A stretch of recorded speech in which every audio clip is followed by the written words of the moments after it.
Y empezamos con este asunto del intentar definir. Les doy una definición que aquí se la pongo como fenomenológica, pero es en cierto modo teológica también, o parateológica, puesto que mucha de la fenomenología, detrás de ella hay unas miradas parateológicas. Cuando se plantea que la religión sería un fenómeno universal, innato y congénito al hombre, bueno, al ser humano diríamos, que hace del ser humano un homo religiosus. Están discutiendo sobre esto en otra asignatura y están planteando preguntas en el foro sobre este asunto, el homo religiosus, si el ser humano es religioso por naturaleza, biológicamente religioso o no. Desde luego, en esta interpretación es biológicamente religioso y todos los problemas que hay detrás de partir a la hora de pensar este vocabulario, partir de esta idea. De todas formas, este problema, y es que no nos hemos salvado de la palabra, de los ribetes de esa palabra.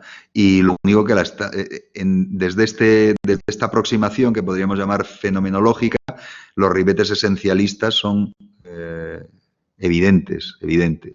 Bien, pues vamos a buscar otras definiciones. Aquí lo único que voy a hacer es sobrevolar algunas ideas y algunas definiciones, con la finalidad última, ya lo verán, de que nos demos cuenta, o por lo menos yo me doy cuenta de eso y se lo transmito, y ustedes, bueno, pues lo verán como en su forma de pensar les convenga. No somos capaces de ponernos de acuerdo en una definición que nos valga. Tenemos la celebérrima de Edward Taylor, que todavía le gusta a tanta gente, ¿no? Una definición mínima de religión, la creencia en seres espirituales. Claro que está muy conectada con una hipótesis. Muchas de estas definiciones están conectadas con hipótesis sobre los orígenes de la religión, o la religión más antigua. Que ya hemos visto una hipótesis sobre cuál es la religión más antigua, el monoteísmo, según planteaba Wilhelm Schmidt. Aquí, Edward Taylor, al plantear eso, la creencia en seres espirituales, no se mete en muchos más líos. Pero claro, seres espirituales, ¿qué son los seres espirituales? ¿Y de dónde salen esos seres espirituales? Pues el espíritu respecto del cuerpo sería la idea que hay detrás.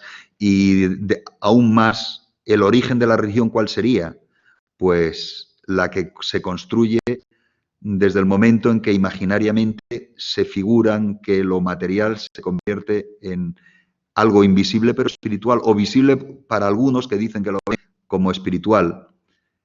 ¿Qué es? Pues el muerto, del cual tú ves un cuerpo que no se mueve, pero terminas pensando, tiene que tener algo, el ánima, tiene que tener algo que es inmortal, que sobrevive a la muerte y a este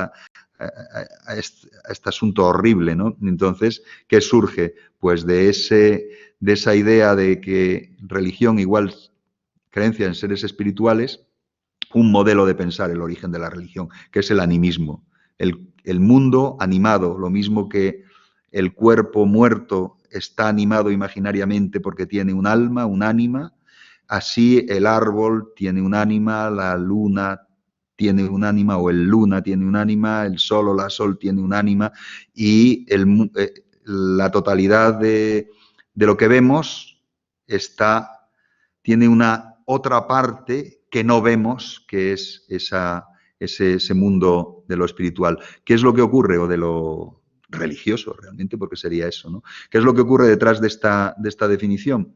Pues que no hay nada de lo social está ahí reflejado, solo esa idea de seres espirituales. Tan mínima que, claro, nos falta algo. Otra definición que les planteo aquí como elemento para pensar desde el punto de vista metodológico, ¿no? Es la de Emil Durkheim, otro de los, bueno, así como Taylor se ve como uno de los padres de la antropología, Durkheim se ve como uno de los grandes padres de la sociología, aunque también en la antropología se define. van a ver estos personajes, los van a ver en la cuarta parte. Probablemente Greci les va a introducir de un modo más sistemático en ellos, ¿no? Pero cuando dice Durkheim que una religión es un sistema solidario de creencias y prácticas relativas a las cosas sagradas, es decir, separadas, prohibidas, creencias y prácticas que unen a una misma comunidad moral llamada Iglesia y a todos los que se adhieren a ella, además de los problemas que tiene definir religión metiendo sagrado, metiendo una palabra que es casi peor que sagrado y otra palabra que es iglesia y tal, además de este problema, ¿qué es lo que hay detrás? Pues claro, una mirada en la cual lo social es lo importante. Las creencias son importantes, lo que crees, pero la práctica es también importante. Lo mental es importante, pero lo conductual también es importante. La conducta, la práctica es fundamental. Y esa práctica y esa creencia convertida en un sistema solidario que une a una comunidad. Es decir, la religión enlaza a la comunidad. Si quieren llamarlo así, liga a la comunidad, o si quieren, religa a la comunidad, religa a esa comunidad. Y por tanto, la primera religión, ¿cuál puede ser? La religión que hizo de la comunidad su divinidad. ¿Qué pensaba que era la religión más antigua? Durkheim, el totemismo. El totemismo, que es la conversión de la comunidad en un objeto simbólico, el tótem, al cual se da culto. Entonces, fíjense cómo nos vamos encontrando con que las definiciones que hasta qué punto nos valen, pues ninguna de ellas nos satisface, ninguna de estas dos nos satisface. Hasta qué punto nos valen y en qué contexto las encontramos. Tercera definición que quería que viéramos, como ven, no es nada sistemático. La tercera definición es la de Clifford Geertz, pero voy a intentar que la miremos desde unos ojos un poco diferentes a los que estamos acostumbrados. A ver si lo consigo.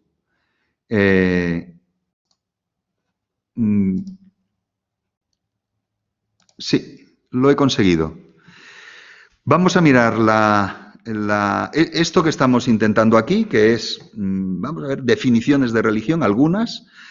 Vamos a verlo en una Wikipedia un poco particular. Miren cómo se llama. Wikipedia. La enciclopedia o enciclopedia libera. ¿En qué estoy hablándoles o intentando hablarles? En ladino o sefardí o judeo-español. Esto es la Wikipedia en ladino, en judeo-español, y una de la primera definición que ellos utilizan es esta justamente la que vamos a ver ahora, la de Clifford Geertz. Pero miren cómo lo llaman y todo eso. Muy interesante. Les leo. Está en una forma porque los principales que han trabajado sobre esto son más bien judíos que eran de la zona de Marruecos, la zona digamos, del Magreb, y tenían una forma de ladino, vamos, o de judeo-español, que se llama la jaquetilla, que es una forma, bueno, y esto está más bien escrito en esa, tiene algunas de las derivaciones de jaquetilla, ¿no? Entonces, desde el punto de vista de la antropología, la religión es un sistema. Así lo afirma Geertz, que es lo que... Una religión es un sistema de símbolos que, bueno, vean la ortografía, que es una ortografía como la chilena de hace un siglo, que obra para establecer vigorosos, penetrantes y duraderos estados anímicos y motivaciones en los hombres, formulando concepciones de un orden general de la existencia y revistiendo estas concepciones con una aureola de efectividad tal que los estados de ánimo y motivaciones parezcan de un realismo único. Clifford Geertz, Clifford con K, o sea que... en inglés es con C, pues aquí Clifford Geertz, la interpretación de las culturas. Entonces ya han visto en qué contexto estamos.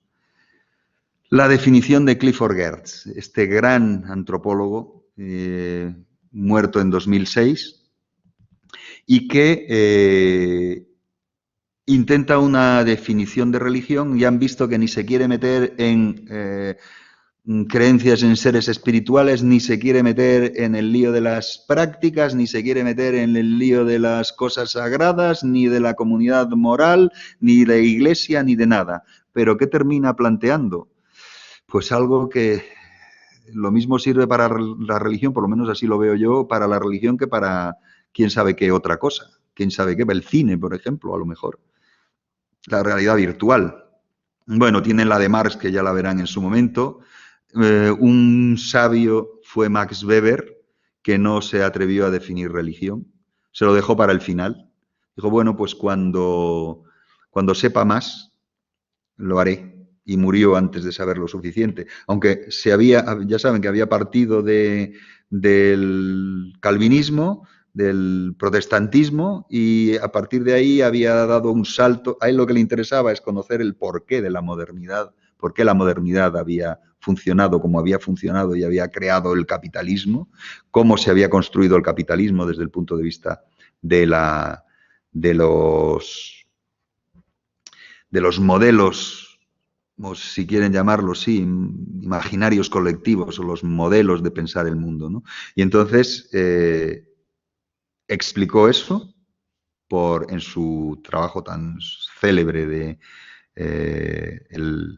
el protestantismo y el origen del capitalismo, y luego da el salto y dice, ¿por qué no los grandes imperios de aquel momento? Con el catolicismo lo tenía claro, no aceptaba los valores económicos del éxito económico y por tanto no podía servir como elemento para producir el capitalismo, pero, es decir, no pensaba, estamos funcionando no sé si se dan cuenta, imaginarios culturales, ¿no? En el calvinismo, la gracia divina se puede manifestar por medio de la riqueza. La riqueza es una forma de demostración de que eres salvo, Dios te quiere, tienes gracia de Dios. Pero, ¿por qué no ocurrió eso en China? Entonces empezó a analizar las religiones de China, confucianismo, etcétera. ¿Por qué no en la India? Entonces, bueno, pues todas esas investigaciones que terminó la viuda convirtiéndolas en el libro ese que se llama Sociología de la Religión, en 3 volúmenes en la traducción española, y que están intentando recomponer, a ver cómo pudo haber, qué es lo que hubiera hecho Max Weber de no haber muerto, en relación con todos esos materiales, ¿no? Se lo dejó para después. Dijo, bueno, pues cuando sepa más, intentaré definir. No puedo definir religión solo con el cristianismo, tengo que definirlo con más cosas. Y bueno, así quedó, ¿no? Donde quiero llevarles es que estamos como a Max Weber, es decir, que no somos capaces de generar una definición única. Un intentado es otro sociólogo, Robert Bellat, que murió hace relativamente poco tiempo. Desgraciadamente se dejó sin sin publicar su segundo volumen, en el que aparece esta definición, que es de 2011, se quedó en el concepto de axial age, que a él le funcionaba bien, el concepto de edad axial de Eisenstadt y de toda una serie de otros pensadores, la idea de que en el entorno, en esos siglos entre el sexto antes de la era y los siglos un poco posteriores, pues se había producido un enorme cambio general, ese enorme cambio general que había llevado al surgimiento de la figura de Lao Tse y el taoísmo, la figura de Confucio y el confucianismo, Buda y el budismo, Mahavira y el jainismo, el profetismo en Israel, los filósofos del mundo griego y, en fin, había sido una especie de revulsión, Karl Jaspers también lo plantea, ¿no? Una especie de revulsivo general y que había cambiado el modelo de ver las cosas. Yo no soy un gran entusiasta de este concepto, pero bueno, hay que conocerlo, puesto que es un producto teórico para pensar también las religiones, o sobre todo quizá las religiones, ¿no? Este concepto de edad axial o edad eje, o axial age, ¿no? Entonces, aquí lo termina. Del paleolítico a la edad axial, La religión, la evolución humana, figúrense dónde se metió Robert Belá, en qué jardín complicado se metió Robert Belá, ¿no?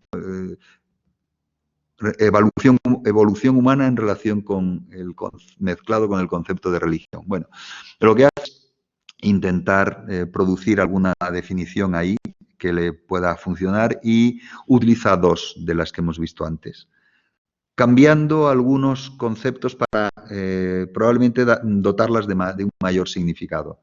La religión es un sistema de creencias y prácticas relativas a lo sagrado que amalgaman a quienes adhieren a ellas en una comunidad moral. Ya he visto que se ha quitado la iglesia, pero no se ha quitado lo sagrado. Es decir, que bueno, es la definición de Durkheim, pero retocada para hacerla más digerible.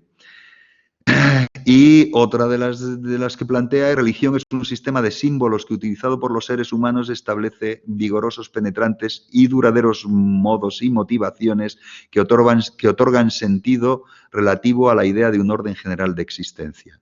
No sé si se dan cuenta que está mucho más claro que lo que hemos visto antes, expresado por Clifford Geertz, por muy gran antropólogo que era, ¿no? Lo ha planteado. Entonces, ¿qué es? Claro, está en la línea de la antropología simbólica, porque en ese contexto en el que surge la definición geertziana, pero ¿qué es lo que hace? Es un sistema de símbolos que otorgan un sentido a la idea de un orden general de existencia. Es decir, que hay un orden general de la existencia. Ese sería el planteamiento. Otra vez tenemos fuera a los seres espirituales, tenemos fuera a los dioses, tenemos fuera todo lo que podía ser complicado para intentar digerir que ciertas religiones no tengan dioses o no les den importancia o les den una importancia mínima, o que ciertas religiones funcionen de unas maneras y no de otras y resulten alejadas respecto de nuestros puntos de vista, que intuitivamente nos llevan a pensar que una religión debe de ser una cosa determinada. Pero claro, somos muy religiocéntricos a la hora también de pensar lo que es y lo que no es una religión.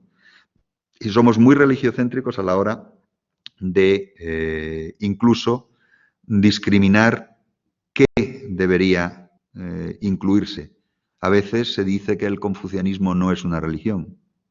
A veces se dice que el budismo no es una religión. A veces los propios budistas, puesto que yo he trabajado bastante en budismo en España, los propios budistas a los cuales hago entrevistas me dicen que no es una religión el budismo. Claro, agraciados ellos que saben lo que es una religión, agraciados ellos con un conocimiento que a mí se me escapa respecto de cómo puedes definir la religión para poder determinar que una cosa es y otra cosa no lo es, ¿no? Bueno, y les he terminado con uno de los pensadores de moda, porque es muy curioso, que es Harari, es uno de los grandes pensadores del transhumanismo también. ¿Qué es lo que dice? La religión puede definirse como un sistema de normas y valores humanos que se basa en la creencia en un orden sobrehumano. No dice sobrenatural, dice sobrehumano. Aún un poco más, da un elemento más cuando dice: la religión es un sistema de normas y valores humanos que se fundamenta en la creencia en un orden sobrehumano y específica. La teoría de la relatividad no es una religión porque, al menos hasta ahora, no existen normas y valores humanos que se fundamenten en ella. El fútbol no es una religión porque nadie aduce que sus reglas reflejen edictos sobrehumanos. Y ahora es donde, bueno, es más chocante, porque Harari es particularmente chocante, le gusta además ser particularmente chocante, ¿no? El Islam, el budismo y el comunismo son religiones porque son sistemas de normas y valores humanos que se fundamentan en la creencia de un orden sobrehumano. Y apostilla, adviértase la diferencia entre sobrehumano y sobrenatural. La ley de la naturaleza budista y las leyes de la historia marxista son sobrehumanas, puesto que no fueron legisladas por humanos, pero no son sobrenaturales. Harari es un personaje curioso, muchos lo critican enormemente, pero claro, tiene una... Para nosotros puede resultar interesante porque de vez en cuando expone algo de lo que él cree y piensa. Él es judío de familia, judío además oriental de familia, que también tiene raíces en el mundo del judaísmo ruso, de la judería rusa. Desde el punto de vista de lo que se definiría, él se define como un ateo, pero dedica, si no me equivoco, 2 horas al día a la meditación y 2 meses al año a retiros de meditación en la línea del que reconoce como su maestro y además le ha dedicado uno de los libros, si no me equivoco, el Homo Deus, la dedicatoria al principio, que es a Goenka. Goenka, que es uno de los, el gran personaje que difundió el Vipassana, que es una técnica del budismo del sur, el budismo Theravada, el Vipassana y la meditación Vipassana. Es decir, que es un personaje que hace meditación 2 horas al día y que, por otra parte, se estima a sí mismo ateo, culturalmente judío, y que intenta ofrecer aquí una definición de lo que él piensa que sería religión. Y en esa idea de lo que piensa que es religión incluye el comunismo. Por supuesto el budismo, pero también incluye, lo cual resulta bastante interesante.